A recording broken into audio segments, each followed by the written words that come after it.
Hello दोस्तों, आप सभी का आरबी क्लासेस में स्वागत है। कैसे हैं दोस्तों? उम्मीद कर रहे हैं कि आप सब लोग अच्छे होंगे। तो दोस्तों, आज हम फिर से एक नया चैप्टर जिसका नाम कैपेसिटर है regarding IIT JEE and NEET की short notes, very very important, जिनसे क्वेश्चन पूछे जाने के चांसेस होते हैं ज़्यादा से ज़्यादा। दोस्तों, बहुत ही मेहनत की है इस नोट्स बनाने में, क्योंकि जितने भी बोर्ड में प्रीवियस ईयर क्वेश्चन पूछे जाते हैं टॉपिक से रिलेटेड, तो उनमें से चुनिंदा चुनिंदा जो बार बार रिपीट हुए हैं उनको जो है हमने निकाल के उनको नोट्स बनाए हैं। और उम्मीद करते हैं कि आपके बोर्ड के रिगार्डिंग आपको बहुत हेल्प होगी इसमें। जहाँ तक कोशिश है दोस्तों, आपकी पूरी हेल्प करने की कोशिश कर रहे हैं। तो दोस्तों, मैंने पहली वीडियो इलेक्ट्रोस्टैटिक्स की है, दूसरी वीडियो इलेक्ट्रिक पोटेंशियल डाल दी है। अब हमारे पास कैपेसिटर है, तो कैपेसिटर के बाद हम इलेक्ट्रिसिटी की वीडियो अपलोड करेंगे जल्दी। तो दोस्तों, बस सपोर्ट मिलता रहे आप लोगों का जल्दी से जल्दी। अब वीडियो कोशिश करेंगे कि शॉर्ट नोट्स जितने भी चैप्टर हैं सबकी बनाने की कोशिश करेंगे। तो सबसे पहले हम कोशिश करते हैं 12th की शॉर्ट नोट्स बनाने की। तो आइए दोस्तों, शुरुआत करते हैं हम अपने कैपेसिटर की। तो कैपेसिटर, आप जानते हैं कैपेसिटर बहुत ही इंटरेस्टिंग टॉपिक है। ये चैप्टर ही इंटरेस्टिंग है पूरा की पूरा। कैपेसिटर मीन सिंपली आप बोल सकते हो कंडेंसर, जो हमारे घरों में होता है। तो ये क्या काम करता है? स्टोर्स इलेक्ट्रिकल एनर्जी और इलेक्ट्रिकल चार्ज। तो हमारे पास जो कैपेसिटर होता है वो मतलब करंट से चार्ज स्टोर करता है, या इलेक्ट्रिकल एनर्जी, चार्ज बोले तो एक तरह से एनर्जी होती है। एनर्जी को क्या करता है? ये स्टोर करता है। दोस्तों, हम लोग कैपेसिटेंस को समझेंगे, कैपेसिटेंस क्या होता है। तो कैपेसिटेंस मीन सिंपली हम कह सकते हैं ability of a conductor to hold और स्टोर इलेक्ट्रिकल चार्ज या फिर इलेक्ट्रिकल एनर्जी। एक ऐसा स्फीयर, एक ऐसी शेप, ऐसा एक कंडक्टर जो अपने आप पे पॉजिटिव चार्ज हो और भी पोटेंशियल हो, तब हमारा कैपेसिटेंस की वैल्यू आती है सी बराबर क्यू अपॉन बी, जहाँ यूनिट होती है सी की क्यू मीन्स कूलाम और बी मीन्स वोल्ट। तो कूलाम पर वोल्ट, या फिर हम बोल सकते हैं फेरड। तो farad means simply small F, sorry capital F से हम क्या इसे रिप्रेजेंट करते हैं। और साथ ही साथ ये जो एफ है, ये एफ हमारी कैसी होती है दोस्तों? लार्ज यूनिट होती है। तो इसको हमें ध्यान से समझना होगा, जो स्मॉल एफ है वो हमारी कैसी है? लार्ज यूनिट है। मतलब हम जितने भी कंडेंसर कैपेसिटर लेंगे वो हम जो है ऐप से शो नहीं करेंगे, तो फिर किससे शो करेंगे? तो आप देखोगे so be use smallest unit mean simply microfarad या नैनोफेरड या पिकोफेरड।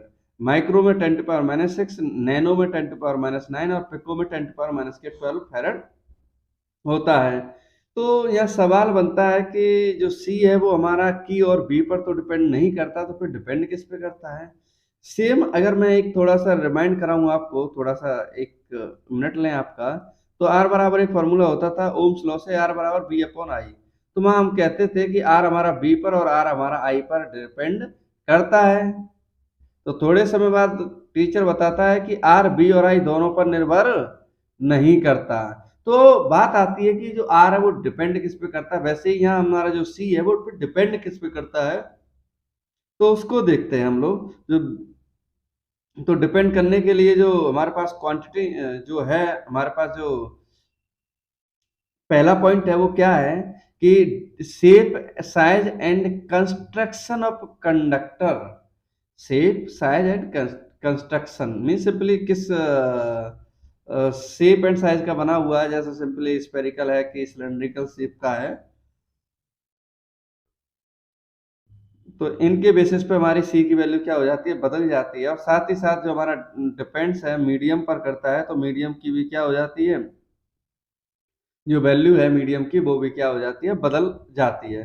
तो नेक्स्ट देखते हैं capacitance of a spherical conductor और कैपेसिटर। तो सी की वैल्यू होती है क्यू अपॉन बी। अगर हम वैल्यू रखें तो हमारी वैल्यू आएगी सी बराबर 4 पाई एप्सिलॉन नॉट आर। तो एप्सिलॉन नॉट आता है, तो एप्सिलॉन नॉट हमारे पास चैप्टर से है, तो याद दिलाऊं मैं आपको, रिमाइंड कराऊं तो हमारा होता था electrical permittivity of free space. जिसकी वैल्यू होती थी, याद करो, 8.85 इंटू 10 टू पावर माइनस के 12 समथिंग होती है। तो नेक्स्ट देखते हैं, सी डिपेंड्स ऑन आर। हमारा जो सी है वो किस पे डिपेंड करता है, आर पर। तो इसी में जो अगला पॉइंट है वो है energy stored in a capacitor. तो energy stored in a capacitor, capacitor में एनर्जी जो होती है वो कितनी होती है। तो दोस्तों बेहद आसान है याद करने का। तो फॉर्मूला क्या है, half Q square upon C, half C B square and half Q B. तो ये फॉर्मूला है energy stored in a capacitor. अगर क्वेश्चन में आपको क्यू और सी दिया है तो ये वाला फॉर्मूला है, Q square upon two C, C और बी दिया है तो half C B square and Q और बी दिया है तो हाफ क्यू बी।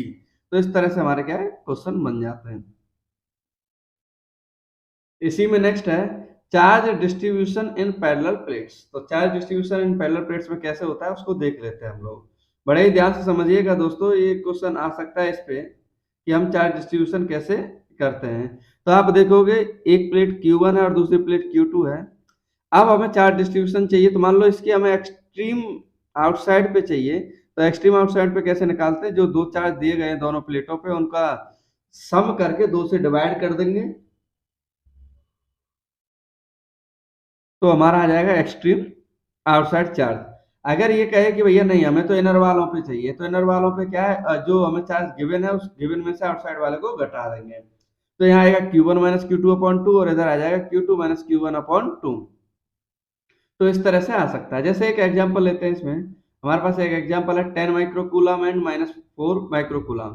तो 10 में से 4 घटा दोगे 6, 6 का आधा कितना होगा 3, तो इधर भी 3। अब 10 में से 3 घटाओगे तो 7, और -4 में से -3 घटाओगे तो कितना आएगा -7। ले इन दोनों पे क्या है, साइन जो है अपोजिट नेचर के होंगे दोनों की दोनों पे। तो इस तरह से दोस्तों हमारा चार्ज डिस्ट्रीब्यूशन था इन पैरेलल प्लेट्स में। अगर मान लो हमसे पूछा जाए कि कैपेसिटर ऑफ पैरेलल प्लेट्स के लिए तो कैसे निकालेंगे, उसको एक बार देख लेते हैं। तो पैरेलल प्लेट कैपेसिटर में हम कैसे देखते हैं, कैसे सॉल्व करते हैं और कैसे हमारा कैपेसिटर होता है, इतनी वैल्यू होती है। तो इसमें देखोगे पैरेलल प्लेट कैपेसिटर में एक प्लस क्यू है दूसरा माइनस क्यू है, तो इस पे प्लस चार्ज है और इस पे माइनस है। दोनों को जोड़ के 2 से भाग देंगे तो कितना आएगा, Q minus Q upon two. तो कितना आ जाएगा 0, इधर भी 0। तो सेम डी डिस्टेंस है। अब area of both plates must be same. दोनों प्लेट्स का जो एरिया है वो क्या होता है, सेम होता है। शेप में भी डिफरेंट, तो उनकी शेप पे इतना फर्क नहीं पड़ता, लेकिन एरिया दोनों का सेम होना चाहिए। ये पहला पॉइंट है, मेन इंपोर्टेंट पॉइंट है दोस्तों ये वाला। अगला है distance between plates must be small, क्योंकि दोनों पैरेलल प्लेट्स के बीच में जो डिस्टेंस होती है वो कितनी होती है, स्मॉल। अगर स्मॉल होगी तभी हमारा क्या होता है, कैपेसिटेंस की वैल्यू क्या होती है, ज्यादा हो पाती है। तो देखोगे C बराबर Q upon delta B, it mean simply epsilon naught A upon D।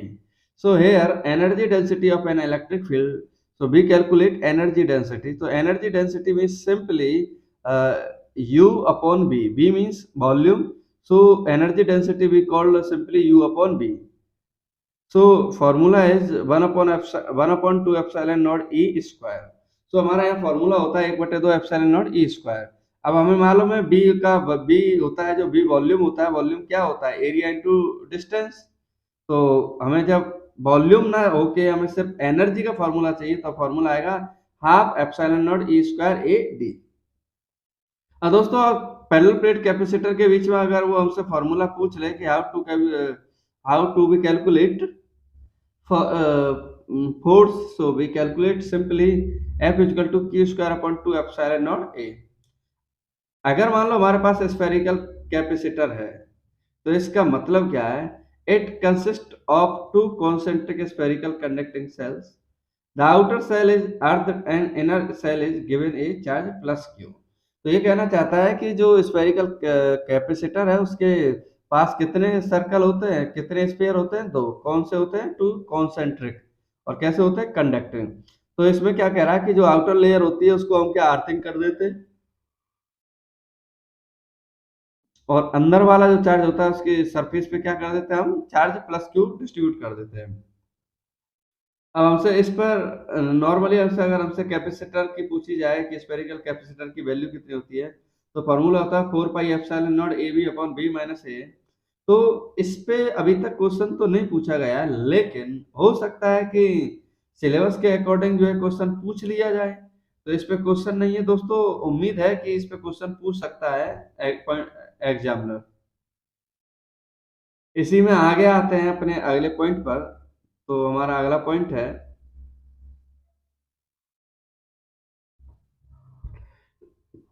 Capacitor combination. Combination of capacitor, अगर मान लो हमारे पास सीरीज है, ये आपको फील कराएगा जैसे रेजिस्टेंस होते थे सीरीज पैरेलल वैसे ही। तो इसमें आप देखोगे हमारे पास वी वोल्ट की एक बैटरी है, एक कैपेसिटर, दो और तीन, ये तीनों को हमने किस में जोड़ दिया, सीरीज कॉम्बिनेशन में। तो करंट यहाँ से जो चार्ज निकल रहा है वो चार्ज तीनों पे क्या होगा, इक्वली इक्वली डिस्ट्रीब्यूट होगा। मतलब क्यू क्या होगा सेम, लेकिन बी क्या होगा डिफरेंट।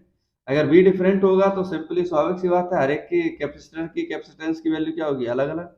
तो इक्विवेलेंट का फॉर्मूला होता है 1/c equivalent equal to 1/c1 plus 1/c2 plus 1/c3। अगर हम यही पोटेंशियल की बात करें तो B equal to B1 plus B2 plus B3। मान लो अगर हमारे पास दो कैपेसिटर हैं, मान लो अगर हमारे पास दो कैपेसिटर हैं, देन इक्विवेलेंट का फॉर्मूला क्या होगा, तो दोनों कैपेसिटर हैं उन दोनों का मल्टीप्लाई अपन दोनों का सम। अगर मान लो उसने बोल दिया कि नहीं हमारे पास n कैपेसिटर हुए तो n कैपेसिटर हो जाएंगे तो c बाई n से हम लोग निकाल लेंगे डायरेक्ट। ये जब है जब बहुत सारे कैपेसिटर दिए गए हों, दो से ज्यादा, अगर उन कैपेसिटरों की वैल्यू क्या हो, सेम हो, तब ये फॉर्मूला हम लगाएंगे। आते हैं पैरेलल के केस में। तो पैरेलल के केस में आप देखोगे क्यू चार्ज है, तो क्यू जब चार्ज यहाँ से डिस्ट्रीब्यूट होगा तो एक दो तीन, तीन तार है, तीनों में क्या होगा, अलग अलग हमारा डिस्ट्रीब्यूट हो जाएगा, Q1 Q2 और Q3। तो हमारे पास C1 C2 C3 और सब पे जो B होगा वो क्या होगा सेम, लेकिन Q क्या होगा डिफरेंट। तो Q by C। When n capacitor तो C इक्विवेलेंट का फॉर्मूला आ जाएगा n इंटू सी। दोस्तों एक पॉइंट है इसमें, इसमें जो क्वेश्चन जब घुमा के देता है तो उसमें नॉर्मली हमारा व्हीट स्टोन ब्रिज का यूज होता है। तो हम इसका क्या यूज करते हैं, तो व्हीट स्टोन ब्रिज का एक सिंपली कंसेप्ट होता है, उसको जरूर ध्यान से समझें। वो क्या है कंसेप्ट, तो इसमें साफ साफ लिखा है कि C1 upon C3 equal to C2 upon C4। इसका मतलब ये है कि सिंपली हमारा जो ब्रिज है वो क्या हो गया, बैलेंस्ड। तो बी आर इक्वल टू हो जाएगा बी एस। सो अब इसमें हम देखते हैं कि जो C5 है वो हमारा क्या हो जाता है, इसमें नेगलेक्ट हो जाता है, हम उसे कंसीडर नहीं करते। तो इस तरह से देखते हैं, ये दोनों सीरीज, ये दोनों सीरीज, देन क्या हो जाता है हमारा पैरेलल केस आ जाता है। नेक्स्ट आते हैं दोस्तों अगला पॉइंट हमारा, अगला पूरा टोटली अलग से पॉइंट ऑफ व्यू, जिसे बोलते हैं डाइलेक्ट्रिक और इंसुलेटर। तो डाइलेक्ट्रिक है क्या, डाइलेक्ट्रिक एक मटेरियल है जो कि हमारे कैपेसिटर के मिडिल, मतलब कैपेसिटर के बीचों बीच में ये रखा जाता है, या उसको पूरा कवर कर लेता है, या उसको पूरा हमारा फिट बैठता है, या फिर उसमें स्पेस छोड़ देते हैं। तो कैसे उसको देख लेते हैं। Do not have a free electrons, हमारे इंसुलेटर सो इसके पास फ्री इलेक्ट्रॉन्स नहीं होते। Dielectric material is placed in an electric field, electric polarization occurs. जब हम रख देते हैं तो उसमें क्या इलेक्ट्रिक पोलराइजेशन आ जाता है, किसकी वजह से, डाइलेक्ट्रिक की वजह से। आप देख सकते हैं तो माइनस प्लस होते हैं वो क्या हो जाते हैं, सब डिस्ट्रीब्यूट हो जाते हैं अलग अलग। इसी में नेक्स्ट है हमारे पास dielectric slab between plates of capacitor. अगर मान लो हमारे पास कैपेसिटर है, उस कैपेसिटर के बीच में हम डाइलेक्ट्रिक स्लैब रख देते हैं, तब हमारे कैपेसिटर पर क्या फर्क पड़ता है उसको एक बार हम देख लेते हैं। तो आप देखोगे कि इसमें जो सिग्मा आई है, जो इस पे आया है, तो सिग्मा आई होगा सिग्मा 1 माइनस 1 अपॉन के। अगर ई नेट की वैल्यू चाहिए तो ई 0 अपॉन के। अगर विदाउट डाइलेक्ट्रिक और विद डाइलेक्ट्रिक तो डेल्टा बी की value E D, B zero E zero D, और C zero Q upon B zero. Delta B mean simply ये कहना चाहता है कि डाइलेक्ट्रिक होगा तो देखो डेल्टा बी तो सेम रहता है पोटेंशियल, लेकिन बी जो होता है वो कितना हो जाता है, के टाइम्स क्या हो जाता है, कम हो जाता है। और साथ ही साथ जो कैपेसिटर होता है वो के टाइम्स बढ़ जाता है। यही है हमारा मेन पॉइंट। डाइलेक्ट्रिक लगाने से हमें क्या फायदा होगा, तो हमारा कैपेसिटेंस की वैल्यू क्या हो जाती है, इंक्रीज हो जाती है। वही हमें क्या होता है, चाहिए। तो इसमें साफ साफ लिखा है डाइलेक्ट्रिक लगाने से सी हमेशा क्या होता है, बढ़ जाता है। इसी में आगे देखते हैं when dielectric is partially field, अगर मान लो डाइलेक्ट्रिक हमारा पार्शियली फिल्ड हो तब कैसे हम इसे देखेंगे। तो C बराबर हमारे पास एक बेसिक फॉर्मूला होता है, C बराबर epsilon naught A my D minus T plus T by K। तब भी क्या होगा, हमारे पास सिंपली है, अगर मान लो T बाई टी के है तो हमारा क्या है, C की वैल्यू क्या हो जाती है, बढ़ जाती है। अब कह रहा है E और X के बीच में ग्राफ बना दो, तो आप देखोगे जब डायग्राम होता है हमारे पास, वैल्यू रखते हैं तो हमारे पास कुछ ऐसी वैल्यू, ग्राफ की वैल्यू क्या है, आती है। इसी पे नेक्स्ट आगे हम पॉइंट ऑफ व्यू से देखें, इसे समझें कि इसके कुछ केस बन जाते हैं अलग अलग। अगर मान लो dielectric inserted with battery connected और डिसकनेक्टेड, तो पहला केस है इसमें when battery is disconnected and the dielectric is inserted slowly. मान लो हमने क्या किया कि जब बैटरी से हमने इसको कनेक्ट किया था तो ये फुली चार्ज हो गई। चार्ज होने के बाद क्या किया, हमने बैटरी को हटा दिया। बैटरी हटाने के बाद क्या किया, हमने इसमें क्या कर दिया, एक डाइलेक्ट्रिक मटेरियल इंसर्ट कर दिया, बहुत स्लो स्लो आराम से। तो इसकी कौन कौन सी वैल्यूज हैं जिन जिन पे हमारा परिवर्तन होता है, देखो B0, अगर हम B0 की E0, Q0, C0 और U0, U0 मतलब पोटेंशियल, तो पोटेंशियल की वैल्यू है Q square Q not square upon 2C not. अब यहाँ बदलता है, देखो Q सेम रहेगा, C की वैल्यू और E0, B एंड U, इन सब की वैल्यू क्या होती है, चेंज हो जाती है। तो सिर्फ किसकी चेंज नहीं होती, हमारे चार्ज की वैल्यू। अब ये कह रहा है कि when battery remains connected then dielectric is inserted slowly. अगर मान लो जब बैटरी कनेक्ट हो तब क्या असर पड़ेगा इसके हमारे कैपेसिटेंस पे, जो भी वैल्यूज हैं डिफरेंट डिफरेंट सब पे। तो आप देखोगे इसमें जो बी है वो सेम रहेगा, सी की वैल्यू के, ई की वैल्यू और यू, तो इनकी वैल्यू में क्या हो जाता है, चेंज मिल जाता है देखने को। अगर हम बोले कॉमन कॉमन पोटेंशियल या रीडिस्ट्रीब्यूशन ऑफ चार्ज, तो कैसे करते हैं, तो सिंपली है कि मान लो दो चार्ज हैं पहले और दो चार्ज हैं बाद में, तो उनका कॉमन पोटेंशियल का फॉर्मूला आता है C1V1 plus C2V2 upon C1 plus C2। या फिर हम ये कहें कि दोनों का जो चार्ज रेशियो है वो C1 और C2 क्या आएगा। मान लो अगर हमारे पास स्फेरिकल कंडक्टर C बराबर 4 पाई एप्सिलॉन नॉट R, तो हमारे पास एक नया फॉर्मूला आया था Q1 dash upon Q2 dash बराबर C1 अपॉन C2 बराबर R1 अपॉन R2। तो दोस्तों इस तरह से हमारा कैपेसिटेंस जो टॉपिक था उसकी जो थ्योरेटिकल है शॉर्ट नोट्स हैं वो हमारे फिनिश होते हैं। दोस्तों कहीं भी अगर कोई भी आपको लगता है कि इसमें डाउट है तो आप कमेंट करके पूछ सकते हैं। और इसके बाद दोस्तों हम लोग जल्दी ही करंट इलेक्ट्रिसिटी के शॉर्ट नोट्स जो है आपको अपलोड कर देंगे, वीडियो उसकी भी जल्दी से जल्दी बना के उसकी अब वीडियो अपलोड करते हैं। तो दोस्तों लास्ट में आपको मालूम है कि एक छोटी सी इसमें कह सकते हैं मोटिवेशनल कोट्स होता है, तो क्या है कैसे है तो उसे देखते हैं। तो दोस्तों कुछ इस तरह से है, हौसले हौसले बुलंद कर रास्तों पर चल दे, हौसले बुलंद कर रास्तों पर चल दे, तुझे तेरा मुकाम मिल जाएगा, बढ़कर अकेला तू पहल कर, देख कर तुझको काफिला खुद बन जाएगा। दोस्तों थैंक यू दोस्तों, धन्यवाद।